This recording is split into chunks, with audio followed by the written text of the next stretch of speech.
L'industrialisation peine encore à être effective au Cameroun. C'est dans ce contexte que se tient la première édition des rencontres économiques du Cameroun ce mercredi 26 février, ici dans la ville de Yaoundé. Table ronde, débats et rencontres B2B sont, entre autres activités, qui meublent le menu des échanges des acteurs du secteur économique jusqu'au 27 février 2025.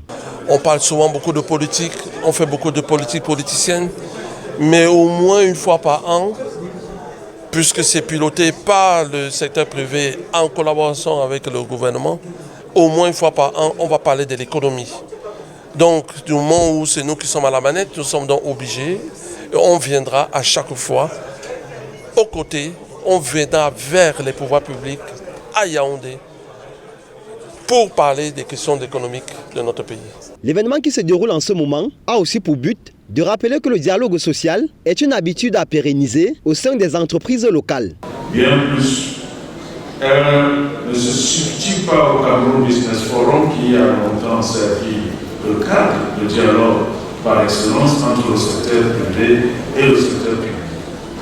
Ces deux plateformes doivent plutôt devenir complémentaires pour un dialogue permanent, renforcé, efficace et inclusif. Pour le gouvernement camerounais, l'accent doit davantage être mis à l'endroit des jeunes qui s'engagent dans l'investissement afin de faire fructifier les productions. Il faut donner l'occasion aux jeunes qui ont envie de créer, de développer leur propre business, l'opportunité de créer leurs emplois ou de s'insérer dans une entreprise existante. Entre faiblesse dans la concurrence, mauvais état des infrastructures et accès pénible au financement de projets, les investisseurs peinent à engranger des bénéfices notables. La deuxième contrainte, c'est celle d'accès au financement des investissements. Je précise bien des investissements, c'est-à-dire les financements à moyen et long terme. Et actuellement, si vous voulez lancer une entreprise et investir pour trouver les fonds propres, c'est très difficile. Au terme des échanges, quelques élus de la nation estiment que les banques doivent prendre en compte les réalités conjoncturelles et financer les projets des jeunes.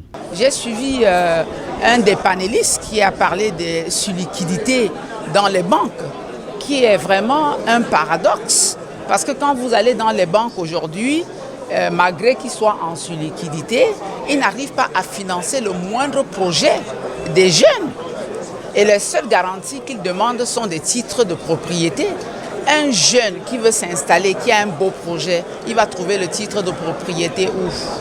L'alerte est donc lancée à l'endroit des pouvoirs publics, des entreprises publiques et privées et des banques de travailler en synergie. Tout ceci dans un climat prospère, dans le but d'atteindre la souveraineté économique tant souhaitée du pays.